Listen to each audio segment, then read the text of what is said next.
What's up guys, welcome to Wasted Space, and we're back in Space Engineers, and seeing as it's quite busy leading up to Christmas and I'm at a really boring bit of the production of the carrier at the moment where I'm doing all the structural work, I thought I'd do a quick video and show you what I intend to submit for the exploration mode that Keen Software House are kind of asking for stuff to be submitted at the moment. In particular on Thursday they asked for stuff that was kind of faction orientated and limited within some sort of constraints. So what we have here is what I've sort of come up with for that, and my take on it was to do a mining corporation base. So small outpost base that in this case the W4 extraction group have set up out somewhere near an asteroid to sort of manage their mining operations, refine their ore, and then send it back to the main operations. So I've gone with kind of this grey, orange and black theme and tried to keep that going through. This was one of the things that Keen were really interested in, was that the design should be consistent. And so here is one of my little mining craft, and there are two of these on there. Very, very basic little things. Might do quite well to replace my basic mining craft video, in fact. Nothing much to them. A couple of drills on the front, feed on the bottom, connector on the back. And I've gone again for the orange and grey motif. And on the side there we've got this shape. And that's kind of what I've done as the theme for things. So that shape is repeated all over this structure and all over the ships around it. So if I just jump out of this and go for a little tour around inside, obviously we've got full gravity. So this is the main deck, and in here we have our kind of the core of the outpost itself, which is the main cargo storage and the main reactor. And these are, I don't know, I decided to have them floating over the deck below. So we wander around. Obviously around this side is a duplicate of the side we've just been on, although the miner on this side is actually connected up to the conveyor system. And one of the things I've done here, which I'll show you downstairs, is there is a sensor system to tell the occupants of this particular base who is where and what is where. And one of the constraints that Keen put on us was that we weren't really, or we were encouraged not to use rotors or pistons, and we were encouraged to keep the designs within a certain number of triangles. What this meant was that you have to be kind of inventive with what you did to make the place cool. So this is coming down into our med bay, and one of the things I did to try and make it cool was every door in here is sensor activated. Now this is actually a little room underneath the stairs with nothing in it, because we weren't allowed to use mods either, so there's only so much decorating and making it look cool I felt I could do without repeating it over and over again, and without breaking one of the other rules, which was to make the thing overpowered.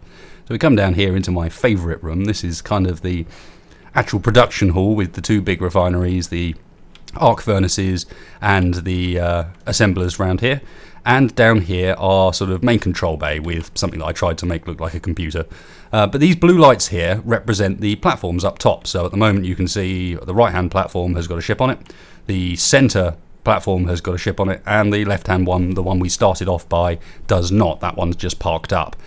So this was kind of the other thing I tried to do to make it, I don't know, a little bit interactive and a little bit cool. So I just look around down here. There's nothing much in these. They were just used to kind of hide the conveyor system that leads down to the turrets that are on the bottom of the ship, bottom of the outpost, sorry. And again, there was a constraint there that we kind of tried to make things realistic and not overpowered. So there's not a huge number of turrets on this. Everything is conveyed together, of course. That was one of the requirements, and it was all fully survival compatible. So in fact, if you go, we're going up to the top floor now, which is the sort of last area. And up on the top floor we've got where our sort of armory is, and I've ensured that all of that is filled up with weapons and mining equipment and so on, and the various all the reactors are filled and fully working, and the various bits and bobs around the base are all set up ready for survival. So here we have this one just has the cargo containers on the side and the conveyor system for the turrets on the roof. On the other side around here, this is our battery room. So we have a series of batteries in here that I have actually forgotten to put onto charge. There we go. And yeah, same idea. So these containers, I don't know if it's actually this one or one of the other small containers around here, they have weaponry and welders in them, and again we weren't allowed to put too much stuff around the place. So I've also got a little bit of ore and so on kicking around in here as a reward for coming and capturing it. And then finally, in the last of the ships, is this one up here, and under there you can see the sensor for this central bay, and this is my cargo ship. And again, we've kept that sort of same theme running through this as well, so the same colour design but also the same sort of shapes. And the idea behind this is that this would be the vessel that actually, once the ore's been processed, takes it back to the main supply rather than it hanging around on this base. So that's kind of it for today. I thought it was a kind of a cool looking base. I tried very hard to get into the theme of what they were looking for, make this look like it is a factions, it is the W4 extraction group's sort of selection of craft, and it is their livery. And at the same time, I'm working on a whole bunch of other little bits and bobs for the near future coming after Christmas. So I'm going to be doing some multiplayer stuff like people have been asking for, and going back into survival. And more importantly, I'm also going to be starting another day. So at the moment I do Tuesdays and I do Saturdays. And those 2 days are going to stay as Space Engineers, no worries, that's going to be exactly the same. But what I want to do is introduce another day where I do something a bit different. So I'm going to ask you guys, what do you want to see? Kind of my thoughts at the moment are, I could do a series on a different game, maybe one that's connected to Space Engineers in some way. So for example, I am playing a bit of Elite Dangerous at the moment. Would you guys be interested in seeing that? Another option would be for me to do something that's literally about me, tell you a bit about myself outside of Space Engineers. How did I end up here? Why am I YouTubing?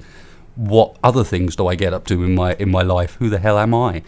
Or another option would be to go back to what I did when I first launched the channel, which was sort of indie game reviews and first impressions, and kind of trying to bring new games out there for you guys to have a look at.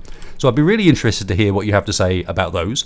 I'd be really interested to hear what you have to say about sort of my take on the community requests that Keen have put out recently for this exploration mode.